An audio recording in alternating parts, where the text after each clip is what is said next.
Hello everyone, welcome to our channel. तो guys, आप सबको पता है कि 18 तारीख को पेपर आने वाला है। बस एक ही दिन बीच में बचा हुआ है। तो फिर मेरी सिस्टर है भावनी पांडे, ये उसका चैनल है, तो मैं उसकी बड़ी बहन हूँ। मैंने सोचा मैं भी आपको एक दिन पढ़ा के देख लेती हूँ। आई होप कि मैं आपको उसी की तरह पढ़ा पाऊँगी और बहुत ही सिंपल शब्दों में आपको मैं पढ़ाने की कोशिश करूँगी। कुछ दिनों बाद आपका पेपर है, तो आपकी तैयारी भी अच्छे से चल रही होगी आई होप। तो चलो लेट्स स्टार्ट। और आज मैं आपको पढ़ा रही हूँ उत्तराखंड के पारंपरिक आभूषण। तो सबसे पहले है गोरख। गोरख जो है वो पुरुष लोग कान में पहनते हैं। जो पुरुष होते हैं उनके द्वारा ये कानों में पहना जाता है, कान में पहनते हैं वो। नथुली, नथुली तो आप सब जानते ही होंगे। नथुली के ऊपर बहुत सारे सॉन्ग भी बने हुए हैं।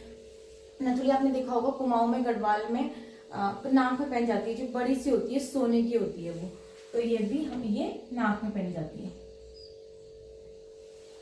फूली, फूली जो होती है वो कुंवारी लड़कियां पहनती हैं। जैसे उनकी शादी नहीं होती उससे पहले वो पहनती हैं। फूली नाम सुन के, फूल कितना सुंदर नाम है, तो नाक में जब वो पहनती हैं तो वो वैसे ही चमकती हैं, बहुत सुंदर लगती है फूली। तो ये भी नाक में पहन जाती है और ये सोने की होती है। बुलांक या फुल्ली, जो बुलांक या फुल्ली होती है वो विवाहित महिलाएं पहनती है, जिनकी शादी हो जाती है, वो मैरिड होती है, वो इसको नाक में पहनती है और ये भी सोने की होती है। कुंडल या कर्णफूल, नाम से ही समझ में आ रहा है कि कर्ण मीन्स कान होता है, तो ये कानों में ही पहना जाएगा। कानों में फूल, जैसे फुल्ली थी ना फूल, वैसे कानों में कर्णफूल। तो ये हमारे कानों में पहना जाता है और ये भी सोने का होता है आभूषण। मुरखली, मुरखली होती है, ये महिलाओं द्वारा कानों में पहनी जाती है। बुजनी या तुगियल, ये भी महिलाओं द्वारा कान में पहनी जाती है, ये सब सोने की होती है। गुलबंद तो सभी जानते हैं, उसको रामनवमी के नाम से भी जाना जाता है। जो गुलबंद आभूषण होता है उसको रामनवमी के नाम से भी जाना जाता है। तो ये गले में पहना जाता है, महिलाओं द्वारा गले में पहना जाता है, ये सोने का होता है। ये एक सनील का कपड़ा या मखमल का कपड़ा होता है, उसमें ना सोने की गिट्टियां सी लगी होती हैं। और ये जो ओल्ड वुमेन होती है, जो बुजुर्ग लोग होते हैं, वो तो घर में भी पहने रहते हैं।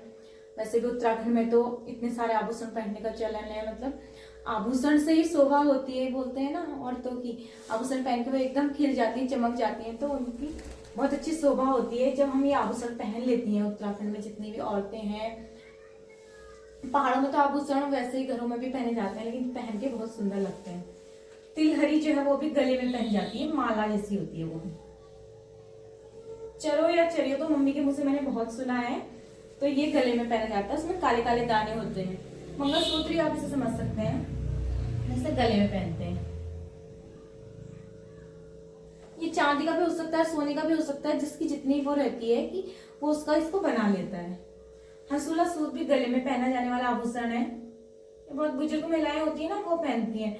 जैसे ये चांदी का होता है, ये ज्यादातर आपने देखा होगा, मोटा मोटा सा चांदी का गले में पहने रहती हैं औरतें। चंद्रहार या लॉकेट, अब इसे चंद्रहार क्यों कहते हैं? क्योंकि इसमें ना जैसे दो सोने के ऊपर वो होते हैं फूल या गिल्टे जैसे, और उसमें ना यूं करके इसको बनाया जाता है। और यहाँ पर ऐसे सोने का कुछ रहता है चंद्रहार में। 4 से 5 इसमें लड़ियां होती हैं, इसीलिए इसे चंद्रहार कहते हैं, क्योंकि चंद्रमा की जैसे शेप में रहता है। अब बचा कमर जोड़ी। कमर जोड़ी चंद्रहार या लॉकेट पहना जाता है गले में। कमर जोड़ी तो कमर में ही पहनी जाएगी, नाम से ही पता लग जा रहा है, इसे तो याद करने की भी जरूरत नहीं है, तो इसे कमर में पहना जाता है। अब तगड़ी या तिगड़ी, इसे भी कमर में पहना जाता है। कमर बंद भी कहते हैं इसको, है ना। पोंची, पोंची आपने देखी होगी कि हाथों में पहनी जाती है। कपड़े के ऊपर सोने के शंकु आकार के बनाए जाते हैं, सोने के तो बने हुए होते हैं, तो उसे हाथ में पहना जाता है। ये ना पहले चांदी की हुआ करती थी, अब तो लोगों के पास जिस हिसाब से पैसा उसी हिसाब से वो लोग सोने की भी बना ले रहे हैं। पर पहले मम्मी बोलती है चांदी की होती थी, बट अब ना ये इसे हाथ में पहनते हैं, हाथ की कलाइयों में बांधते हैं। अभी सोने की भी बनाने लगे। स्यूण सांगल एकमात्र जो है आभूषण, उसे हम कंधे में पहनते हैं, औरतों द्वारा पहना जाता है ये। धगुला खंडवे, धगुला आपने सुना होगा, जिसको पता है, जो कुमाऊं गढ़वाल के हैं उन सबको पता होगा कि जो पहाड़ों में रीति रिवाज अभी भी यहाँ भी है प्लेन्स में, कि धगुला जो है जब नामकरण होता है ना, बच्चे होते हैं किसी घर में, न्यूबॉर्न बेबी होता है, तो उनके घर में ही धगुला लेकर जाते हैं, जो हाथों में पहने जाते हैं, बच्चों के लिए लेके जाते हैं। ये चांदी के होते हैं। कौनटा पैर में पहना जाने वाला आभूषण है। पवलिया या बिछुआ, बिछुआ तो आप सभी जानते हैं, नॉर्मल भाषा में बिछुआ बोलते हैं, बिछिया। तो ये पैर में पहना जाता है, पैर की अंगुलियों में।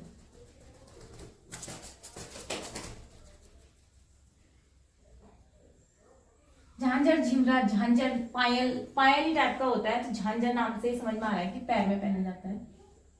पांजे, पैंजवी, जेवरी, ये तो नॉर्मल कहते ही हैं पायल को, पांजे, ये भी पैर में पहना जाता है। अमीर तिरतार भी, ये भी अमीर तिरतार भी पैर में पहना जाता है। कंडवा सुधवन पैर में ही पहना जाता है। इमरती भी पैर में पहनी जाती है। और गोखले भी एकमात्र आभूषण है जो बाजू में पहना जाता है। सीसफुल, सुहाग, बिंदी, मांग टीका, देखा होगा आपने, मांग का टीका होता है ये, मतलब जो बालों को हम ये साइड करके मांग निकालते हैं, तो उसमें पहने जाने वाला टीका, उसको बोलते हैं सीसफुल, सुहाग, बिंदी या फिर मांग टीका, मांग में जो पहना जाता है। तो इसे सीसफुल को सर पर पहना जाता है, माथे पर बोल सकते हैं, सर पर, माथे पर। और ये सबसे मेन है, गुलबंद आभूषण को रामनवमी भी कहा जाता है, तो ये बहुत मेन है कि उसे रामनवमी के नाम से भी जाना जाता है। तो ये कितना इम्पोर्टेंट हो सकता है ये आने वाले पेपरों में, यूकेपीएससी के सभी पेपरों में, चाहे पुलिस कांस्टेबल हो, चाहे फॉरेस्ट गार्ड हो, बंदी रक्षक हो, सब में, सबके लिए ये जो उत्तराखंड की पारंपरिक आभूषण वाला टॉपिक है, ये बहुत इंपॉर्टेंट टॉपिक है। ये आप किसी भी एग्जाम में देखना, आपको इस टॉपिक से बहुत सारे क्वेश्चन मिलेंगे। तो फ्रेंड्स, आप वीडियो कंप्लीट हो चुकी है। आई होप कि आपको ये वीडियो पसंद आई होगी। मैंने बहुत ही सरल भाषा में समझाने की कोशिश की है, और कहीं पे गलती हो जाएगी तो माफ करना, मैं पहली बार ही बना रही हूँ। आपको भावना की तरह ही मैंने समझाया होगा। आई होप आपको सब अच्छे से समझ में आया होगा। और तो गाइस, बाय।